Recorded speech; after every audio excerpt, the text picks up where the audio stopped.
반갑습니다. 아모스 1장 네 번째 시간입니다. 구절 말씀을 제가 읽을게요. 여호와께서 이와 같이 말씀하시되 두로의 서너 가지 죄로 말미암아 내가 그 벌을 돌이키지 아니하리니 이는 그들이 그 형제의 계약을 기억하지 아니하고 모든 사로잡은 자를 에돔에 넘겼습니다. 내가 두로성에 불을 보내리니 그 궁궐을 사르리라. 큰 제목은 하나님이 모든 나라를 살피신다라는 것이고 주변 이웃나라 6개 국가에 대한 말씀을 함께 나누고 있습니다. 세 번째죠. 두로에 관한 예언이죠. 내가 두로의 벌을 돌이키지 않겠다. 이유는 뭐냐? 그들이 형제의 계약을 기억하지 않았다. 그리고 에돔에게 넘겨주었다. 이렇게 말하죠. 두로, 페니키아의 중요한 도시 아닙니까? 항구 도시예요. 항구를 통한 무역업 매우 부유했던 도시로 알려지죠. 다윗과 솔로몬 왕 때에 두로 왕 히람이 이스라엘과 형제의 계약을 맺잖아요. 상대방 백성을 절대 노예로 팔지 않겠다라고 협정을 맺어요. 열왕기상 5장에 보니까 이런 내용이 소개되고 있죠. 그러나 두로가 이 조약을 일방적으로 파기를 한 거죠. 이스라엘 백성들을 에돔에 팔아넘기는 인신매매를 단행했어요. 이로 인해 선지자들이 그들에 대한 심판의 메시지를 전하죠. 그 궁궐들을 살 것이다 경고하죠. BC 332년에 마게도니아의 알렉산더 대왕의 이제 침략을 받으면서 함락당하죠. 그리고 약 3만 명의 백성들이 노예로 팔려나갔다 그래요. 수천 명의 지도자들이 사형을 당했죠. 이 사건이 우리에게 전해지는 중요한 교훈이 뭘까? 형제의 계약 지켜져야 한다라는 거죠. 말로 해 뭐 하겠어요, 그죠? 우리가 입술로 이제 한 약속에 대해서 잘 잊어버리죠. 말로 한 약속은 보이지 않으니까 쉽게 사라지는 경우들을 많이 봐요. 그런데 저는 그 어떠한 손으로 쓴 계약서보다 더 위력 있게 생각할 줄 아는 사람은 자기가 한 말에 책임을 져야 한다고 생각을 하거든요. 이유는 하나님 말씀하시는 분이고 우리가 보이지 않는 하나님의 말씀과의 언약을 진짜 믿는 사람이 되려면 우리 스스로 인간적인 나의 말, 상대의 말, 말과 말 사이에 이루어지고 있는 언약, 이 언약에 대한 신실한 모습으로 내가 반응을 해야 되는 게 맞잖아요. 마치 눈에 보이는 부모님을 공경하지 못하면 어떻게 눈에 보이지 않는 부모를 공경한다고 말할 수 있겠어요? 똑같은 거죠. 눈에 보이지 않는 말이지만 이 말의 언약을 지키려고 하는 신실함을 가지고 있는 사람이 눈에 보이는 약속도 잘 지키는 거 아니겠어요? 눈에 보이지 않는 말과의 언약을 지키려고 하는 바로 그 사람이 사실은 눈에 보이지 않지만 자기 자신과의 약속도 지킬 확률이 훨씬 더 높은 거죠. 저는 그래서 상대의 그 말 속에 담겨져 있는 약속들, 이런 것들이 상대가 얼마나 잘 지키려고 노력을 하는가, 애를 쓰고 있는가. 이걸 우리가 주목해서 볼 필요가 있다고 생각을 하거든요. 어쨌든 다시 본문으로 돌아와 보면 하나님은 언약을 지키시는 분이죠. 하나님은. 근데 하나님이 언약을 지키시는 방법을 보면 대단히 놀라워요. 상대가 언약을 지키지 않아도 하나님의 약속을 지키시는 분으로 성경은 묘사하고 있거든요. 창세기 15장에 보면 아브라함과 언약이 나오잖아요. 여기에는 아브람, 변화되기 이전에 이름이 기록되어 있는데 저는 그냥 편하게 아브라함으로 다 고쳤었어요. 내용이 이거예요. 해가 져서 어두울 때 연기 나는 화로가 보이며 타는 횃불이 쪼갠 고기 사이로 지나더라. 그날에 여호와께서 아브라함과 더불어 언약을 세우기 이르시되 내가 이 땅을 애굽 강에서부터 그 큰 강 유브라데까지 내 자손에게 주노니. 성경의 원 역사죠. 타락한 인간을 찾아오시는 하나님에 대한 기록을 하거든요. 그리고 믿음의 조상으로 불리는 아브라함을 하나님이 찾으시죠. 창세기 12장에. 하나님의 구원사를 위해 특별히 선택한 연약한 종이에요. 연약한 사람이에요. 아브라함을 찾아오신 하나님이 약속하는 모습을 이렇게 소개하죠. 여호와께서 아브라함에게 이르되 너는 너의 고향과 친척과 아버지의 집을 떠나 내가 내게 보여줄 땅으로 가라. 내가 너로 큰 민족을 이루고 내게 복을 줘 내 이름을 창대케 하니 너는 복이 될지라. 너를 축복하는 자 내가 축복하고 너를 저주하는 자 내가 저주할 거야. 땅의 모든 족속이 너로 말미암아 복을 얻게 될 거야. 너로 말미암아 복을 받는 거야. 네가 복의 통로가 될 거야. 이런 말이죠. 우리는 누구에게 복 주기 위해서 존재하는 사람인 거지. 복을 주기 위해서는 내가 복을 먼저 받을 수밖에 없는 복의 통로는 상수도로 생각해 보세요. 상수도가 물이 흘러가려면 상수도 안에 이미 물이 물 수밖에 없는 거 아니야. 그런 삶을 우리가 살아내야 하는 것이요. 아니, 그런 삶을 살겠다고 하나님 우리를 부르신 거죠. 창세기 12장에서 아브라함을 찾으신 하나님께서 얼마의 시간이 지난 다음에 다시 찾아오셔서 두 가지 약속을 주시는 게 창세기 15장이죠. 첫째는 뭐, 야, 네 몸에서 날 자가 네 상속자가 될 거야. 둘째는 뭐, 지금 머물고 있는 땅을 아브라함의 소유로 주시겠다. 이렇게 약속을 하거든요. 그리고 나서 이 사건이 나온 거야. 언약하는 장면이. 주 여호와의 내가 이 땅을 소유로 받을 것을 무엇으로 알리까라고 아브라함이 묻죠. 표징을 구해요. 그랬더니 나를 위하여 3년 된 암소와 3년 된 암염소와 3년 된 수량과 산비둘기, 집비둘기 새끼를 가져와라. 그리고는 그거를 쪼개죠. 그 쪼갠 사이로 지나가는 거야. 이게 고대 사회에 언약하는 방법이잖아요. 그죠? 그 쪼갠 재물을 놓고 어떻게 언약의 당사자가 같이 걸어가요. 그죠? 이 약속에 내가 내 생명을 걸겠다라는 거지. 고대 중동 지역의 관습이잖아요, 이게. 그 당시 발견된 토판들의 기록을 보면 두 당사자가 언약의 당사자가 쪼개놓은 재물 사이를 함께 걸어가면서 계약이 체결되는 거야. 그래서 어느 한쪽의 약속을 어길 경우에 잡아서 몸을 쪼개.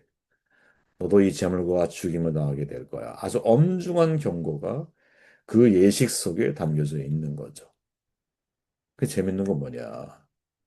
지금 아브라함과의 언약 속에서는 지나간 게 누구? 횃불 하나예요. 언약의 다른 한편의 당사자인 아브라함은 재물 사이를 지나가지 않고 있죠. 이게 하나님이 아브라함과 맺은 언약 체결식의 독특한 특징이에요. 그죠? 굉장히 큰 의미가 있는 거죠, 이 언약식에. 이 언약 체결식에서 하나님은 야, 내가 아브라함 너와 맺는 언약은 전적으로 내가 책임질게. 이런 의미를 드러내주고 있죠. 하나님의 마음을 좀 이렇게 이해하려고 노력해 보면 아브라함, 내가 너의 약함을 잘 알고 있어. 너는 진토이고 쉬변해. 25년 기다리기 어려워. 이스마엘을 낳게 될지도 몰라. 10년이 들면 다시 애굽을 향할지도 몰라. 죽음의 두려움이 생기면 네 아내를 누이라고 할지도 몰라. 너무 잘 아는 거죠. 누구를? 아브라함을 하나님께서. 연약하다라는 걸 내가 누구보다 잘 알고 있다. 너와 나 사이에 맺는 이 언약의 보증인은 내가 될 거야. 언약을 파기하는 때가 있을지 모르거든. 책임도 전적으로 내가 질게. 아브라함을 향한 신실함을 보여주고 있는 누구의 신실함? 아브라함의 신실함이 아니라 하나님의 신실함을 보여주고 있는 언약이라는 거죠. 저는 여기에 굉장히 큰 은혜를 받아요. 우리가 하나님 앞에 인간적으로 우리 자신을 돌아보면 사도 바울이 늘 말하지만 나를 충성되게 여기 내게 직분을 맡기셨다.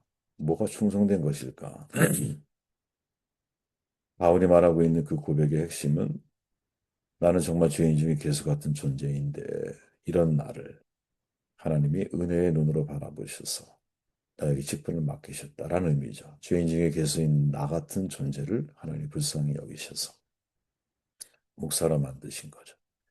돌아보면 예를 들어 제가 목사가 안 되고 사회인으로 살아갔다면 어떤 인생을 살았을까? 한양처럼 인생을 살지 않았을까요? 제 잘난 줄 알고, 그죠?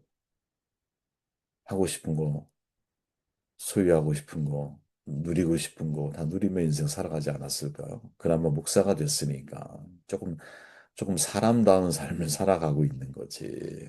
아니, 사람다운 삶을 살아갈 수밖에 없는 울타리 안에 제가 살아가고 있는 거지. 이게 하나님의 은혜인 거지. 어, 나의 나대인 것은 나의 은혜가 아닌 거죠. 하나님의 전적인 은혜인 거죠. 하나님이 아브라함과 언약을 체결하시면서 횃불만 지나가. 아브라함은 안 지나가. 이게 하나님의 언약의 방식이라는 거예요. 다시 말하면 상대와 상관없이 하나님은 당신의 언약에 충실하신 모습을 우리에게 보여주고 계신다. 이거 쉽지 않거든요. 우리가 누군가 계약을 체결했다고 약속을 했다고 한번 생각해 보세요. 상대가 그 약속을 깨뜨렸어. 그럼 당연히 우리는 그 약속에 책임을 져야 할 이유가 없어졌어요. 그러면 당연히 어떡합니까? 나도 너에 대한 약속을 지키지 않으려고 애랬어. 그러니까 무슨 말이냐? 내가 너에게 이런 이런 걸 해주고 싶었어. 쉽게 말하면. 네가 약속을 안 지켰어. 그럼 나도 이런 걸 해줄 필요가 없잖아. 그런데 그럼에도 불구하고 내가 해주겠다고 마음을 먹었다. 그 언약 속에 내가 스스로 다짐했던 그 약속에 최선을 다하는 거지. 이게 진짜 하나님의 마음을 따라가는 사람의 삶의 모습인 거죠.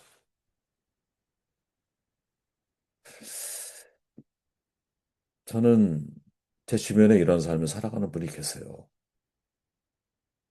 그런 분들의 삶을 보면, 어, 그 사람, 그러니까 쌍방에 맺었던 언약도 되게 중요한데, 이 언약이 깨질 수 있잖아요. 그 언약이 상대 측에 의해서 깨질 수 있어. 깨져도 내가 어떻게? 내가 해야 할 도리를 다 하는 거야. 내가 약속했던 것들을 꾸준히 신실하게 상대를 위해서. 그러니까 전적인 상대를 위해서인 거죠. 상대를 위해서 그 약속을 끊임없이 지켜나가는. 상대와 상관없이 끝까지 언약을 지키는 하나님의 마음을 따라 인생을 살아가는 것. 야, 이거 정말 우리에게 있어서 우리가 지금 진짜 본받아야 할 하나님의 언약을 대하시는 방식이구나. 그래서 이스라엘 백성이 아브라함 이후에 오늘 온전한 존재가 어디 있어요? 음? 다윗도 실수 많은 인생이고 솔로몬도 역시 마찬가지고 나라가 도동한 데서 북이스라엘은 전부 다 악한 왕들이 지배를 하고 그나마 남유다는 선왕과 악한 왕이 번갈아 하면서 이렇게 나타나는 결국 멸망하죠. 중간기 470년을 거쳐서 예수 그리스도가 이 땅에 오실 때까지 오신 이후에도 성전 중심의 종교 생활을 했던 이스라엘 백성들의 모습을 보면 진짜 하나님의 약속을 지켜야 할 이유가 없는 것 같아. 그죠? 나라같이 AD 70년에 완전히 망가졌어. 2000년을 표류하는 백성의 삶을 살다가 다시 1948년도에 이스라엘 국가가 만들어졌지만 지금도 보면 지금도 무슨 전쟁에 미친 사람들처럼 하나님의 마음이 과연 이스라엘 사람들에게 제대로 심겨져 있는 것인지 궁금할 정도로. 그죠? 잘못된 선민의식 속에 지금도 역사가 진행되고 있는 걸 이렇게 보면 하나님은 언제까지 약속을 지키셔야 될까? 이런 생각이 들죠. 물론 지금이야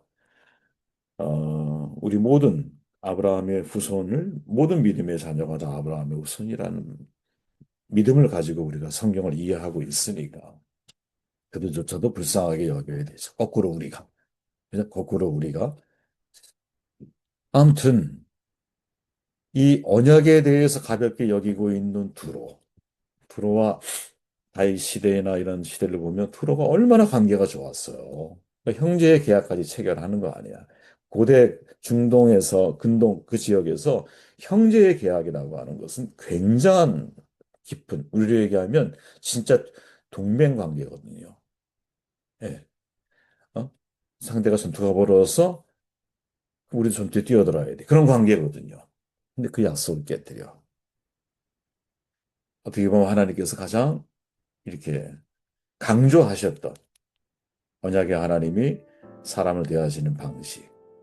상대가 어떤 행동을 하더라도 아브라함과 맺은 언약 속에서 아브라함의 후손들을 지키시는 하나님, 당신의 도리를 다하시는 하나님, 이게 우리가 정말 잊지 말아야 할 신앙인의 모습이 아니겠느냐 하는 생각을 하게 되었습니다.